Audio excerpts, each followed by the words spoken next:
أريد أن أرسم رجلا حاليا. ها؟ وأنا سوف أرسم سفينة. ها؟ ما رأيكم ببطل خارق أيضا؟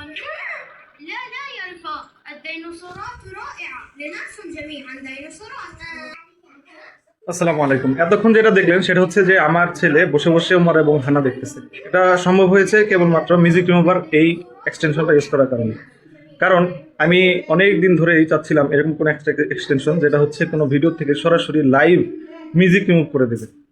So এই কারণে আমাদের যে মিউজিক রিমুভার এক্সটেনশনটা আছে এটা আপনারা ব্যবহার করতে পারেন। আপনারা যে কোনো ভিডিওতে এটা ইউজ করলে মাত্র 5 থেকে 6 সেকেন্ডের ভিতরে সেটা ভিডিও থেকে মিউজিকটাকে রিমুভ করে ভোকালটাকে রেখে দিবে, এবং এটার মাধ্যমে আপনি আপনার বাচ্চাকে ভালো ভালো কার্টুনের সাথে পরিচিত করাতে পারবেন, যেটার মাধ্যমে তারা ভাষা শিখতে পারবে। যেমন আমার ছেলেকে আমি ওরা এবং হানার যে আরবি চ্যানেল আছে সেটা দিয়েছি, যার ফলে তারা সে ভিডিও দেখে দেখে আরবি ভাষা শিখতেছে। ধন্যবাদ সবাইকে।